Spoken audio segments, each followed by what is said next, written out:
What's up, guys? It's Coach Grant with First Down Training, and today we're going to be breaking down how wide receivers can improve their speed and improve their explosiveness when it comes to their route running. So we're going to be looking at two specific examples here from Ja'Marr Chase and Amari Cooper and how you guys can translate these aspects to your own game. So I hope this video helps you guys out, but also, fellas, if you're a wide receiver and you want to get some work in with myself and my staff of coaches this offseason, you get the chance to do that because we are traveling out to 6 different states across the U.S. for 2-day-long training camps.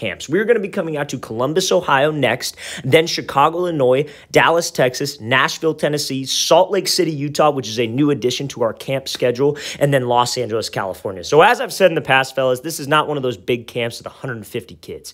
It's going to be at the absolute max, 50 kids total, which is 10 to 12 guys per position group, per age group. So you're going to get a ton of reps, a ton of work for 2 whole days, 4 hours each day. So check out that very first link in the description below if this is something that interests you. We would love to work with you. Let's get started with this video. So we're looking at this release here from Ja'Marr Chase. So this is going to be kind of like a, I guess you could say maybe a diamond release, but it's more like an outside release, and he just puts the brakes on to take the inside release, right? So the main thing that's going to help you guys get faster when it comes to your cuts, how can you guys make that quick, fast change of direction? And that is not reaching with this step that makes the break. So when he comes off here, he takes only 3 steps to the outside, 1, 2, 3. And you see when he puts the brakes on, this cut is inside of his frame.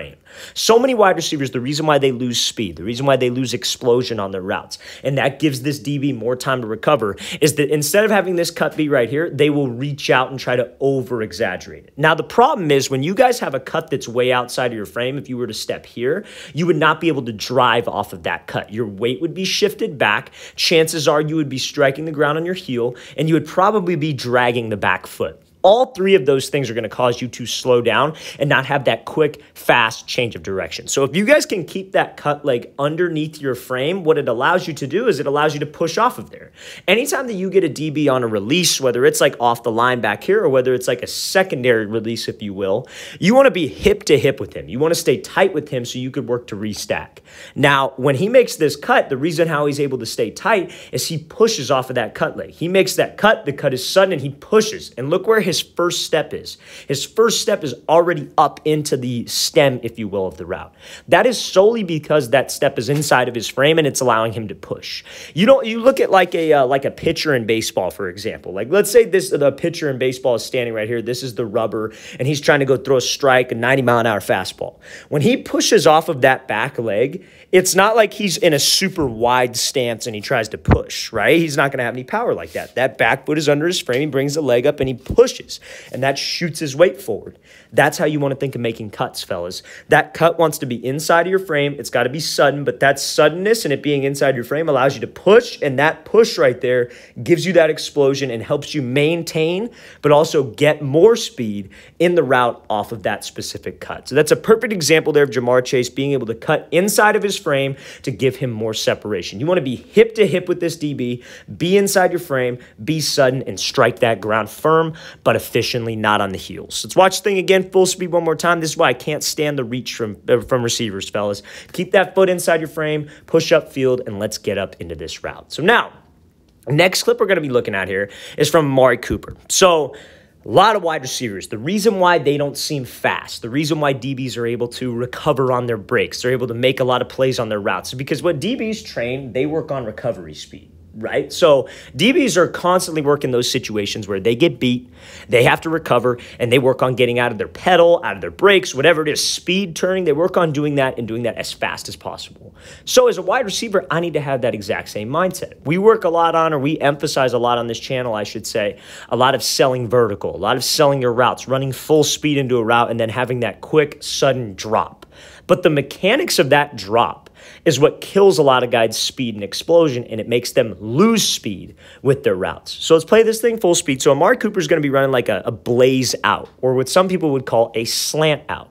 So that's where you would break up, you break to the slant. Now, it's not a whip route, because a whip route, you would keep your body facing the quarterback. It's a blaze out or a slant out because he turns his body at this break point. You'll see what I'm talking about in a second. So he just comes off, makes this move, snaps this thing down, rips his head around, and he's able able to widen that distance from the DB, okay? So now, we don't show the catch here because the clip cuts off, but the main thing I'm worried about is that break. So when he gets to this break, I want you to see how low he's actually dropping his butt down.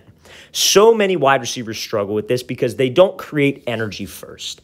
Like if you're talking about a 40-yard dash, everybody will tell you who's a speed coach, right? And I'm not a speed coach, know a thing or two about speed, but when it comes to route running, it's the same kind of concept. That first 10 yards of a 40-yard dash, it's all about being as powerful and as explosive as possible because you're trying to create energy to accelerate you for the last 30 yards. So when it comes to a route, when it comes to making a break, I got to think the same way. My break point is AKA that first 10 yards, the drive phase of the 40.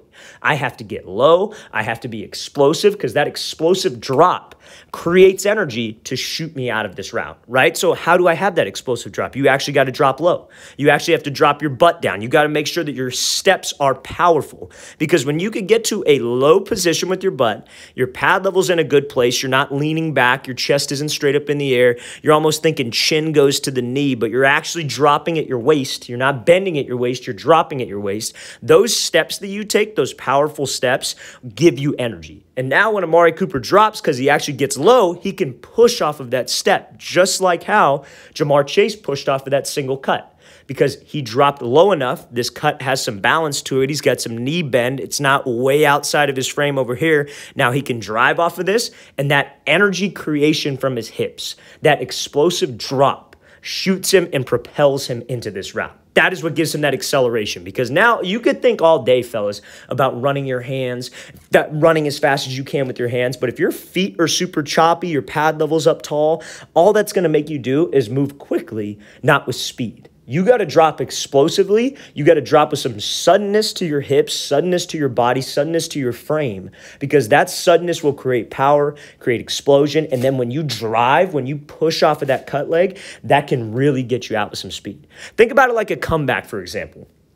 Like, let's say you're running a comeback and let's say you're here and this is the break point, right? Like, let's say you're snapping down. Let's say the quarterback's over here. You snap down with your left leg. You got to, on that left leg, you have to get super low. So now I drop on the left leg. And then the steps after that, you need to stay low at that position because those steps after create power. And that power, because you dropped explosively, because it was sudden, that gives you explosion. That explosion turns into acceleration, and you could shoot out of this break, and that will improve your speed out of your breaks. Okay, so I hope that makes sense. I know that's kind of a tough concept to get for a lot of people, but trust me, fellas, if you can think about dropping explosively, being powerful with your steps while you're in a low explosive position, good pad level, as I like to say, that will get you a ton of speed out of this break. So let's play this thing again, full speed one more time. That's a great example of Amari Cooper improving that acceleration simply by dropping his hips low, simply by being powerful with his steps and shooting out of this break. All right, fellas, I really want to thank you for watching. I really appreciate it. If you guys have any questions at all, don't hesitate to leave those in the comment section below. We always appreciate the feedback, you guys. It's always great to hear from you. You guys help keep the channel going, so any kind of feedback you have, anything of that nature, we always appreciate it.